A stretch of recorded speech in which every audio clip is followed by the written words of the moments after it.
நான் எம்பிஏ படிச்சுட்டு இருக்கும்போது சப்ளை செயின் மேனேஜ்மெண்ட் அப்படின்னு ஒரு சப்ஜெக்ட், அது மகாதேவன் ஒரு ப்ரொஃபஸர் எடுத்துருந்தாரு. சூப்பர் ப்ரொஃபஸர், ரொம்ப பெரிய விஷயத்தையும் எளிமையாக புரியுற மாதிரி சொல்லி கொடுத்துருவாரு. அவர் சப்ளை செயின் மேனேஜ்மெண்ட்டை எங்களுக்கு எப்படி சொல்லி கொடுத்தாருன்னா, ஒரு பொட்டி கடையும் சூப்பர் மார்க்கெட்டும் கம்பேர் பண்ணார். ஒரு சூப்பர் மார்க்கெட்டில் நடக்கிற எல்லா ஆப்ரேஷன்ஸும் ஒரு பெட்டி கடையிலையும் நடக்குது, அது என்னென்ன சொல்லுங்க அப்படின்னாரு. ஒவ்வொன்றா யோசிச்சு சொல்லிட்டு இருந்தோம். அவர் ஒரு கட்டத்தில் அவரே எக்ஸ்பிளைன் பண்ணாரு. ஒரு பெட்டி கடையில் என்னென்னலாம் நடக்கும்னா, சேல்ஸ் ப்ரெடிக்ஷன், நாளைக்கு சேல்ஸ் எப்படின்னு கணிப்பாங்க, நெக்ஸ்ட் ஒரு வாரத்தில் எப்படி சேல்ஸ் இருக்கும் அப்படிங்கிறத கணிப்பாங்க, ஒரு மாசத்துல சேல்ஸ் எப்படின்னு கணிப்பாங்க. சேல்ஸ் ப்ரெடிக்ஷன் சூப்பர் மார்க்கெட்லையும் நடக்கும். பெட்டி கடையில் சேல்ஸ் ப்ரெடிக்ஷன் முடிஞ்சதுக்கு அப்புறம் ப்ரொக்யூர்மெண்ட் நடக்கும். வாங்கின பொருட்களை ஸ்டோர் பண்ணி வைப்பாங்க. எப்போ விற்பனைக்கு தேவையோ அதை எடுத்துட்டு வந்து பொட்டி கடையில் வைப்பாங்க. மெர்ச்சன்டைசிங்கும் வந்துடுது. அந்த பொருட்களை அழகா எந்தெந்த பொருளை முன்னால் அடுக்கி வைக்கணும், எந்தெந்த பொருள் மேலே தொங்க விடணும், எந்தெந்த பொருளை உள்ளே வைக்கணும் அப்படிங்கிறது அவங்களுக்கு கிளியராக தெரியும்.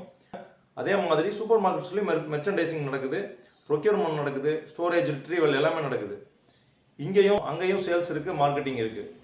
இங்கேயும் ஃபினான்ஷியல் மேனேஜ்மெண்ட் நடக்கும், அங்கேயும் ஃபினான்ஷியல் மேனேஜ்மெண்ட் நடக்கும். பிஸ்னஸில் நடக்கிற எல்லா ப்ராசஸும் பொட்டி கடையிலையும் நடக்குது, சூப்பர் மார்க்கெட்லையும் நடக்குது.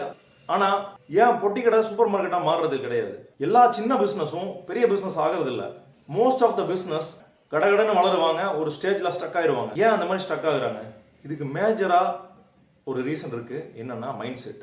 நிறைய லிமிடெட் பிலீவ்ஸ் இருக்கும். நம்ம இதுக்கு மேல வளர முடியாது அப்படின்னு நினைப்பாங்க. ஃபியர் ஆஃப் ஃபெயிலியர் இருக்கும், பயப்படுவாங்க, அடுத்த ஸ்டெப் எடுக்கிறதுக்கு பயப்படுவாங்க, ஒரு கம்ஃபர்டபுள் ஜோன்லயே இருப்பாங்க.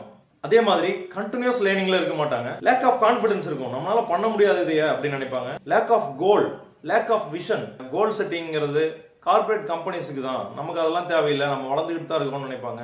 பணம் சம்பாதிக்கிறது தான் ஒரு பிசினஸோட பர்பஸ்ன்னு நினைப்பாங்க. பணங்கிறது ஒரு ஃபியூல் மாதிரிங்க. ஒரு வண்டி ரன் ஆகிறதுக்கு ஃபியூல் கண்டிப்பாக வேணும். ஆனால் அந்த வண்டி ஃபியூலுக்காக ரன் ஆகல, ஒரு டெஸ்டினேஷன் ரீச் ஆகிறதுக்காக தான் அந்த வண்டி ரன் ஆகிட்டு இருக்கு. பிஸ்னஸ்லையும் ஒரு டெஸ்டினேஷன் இருக்கு, பணங்கிறது அந்த டெஸ்டினேஷன் கிடையாது.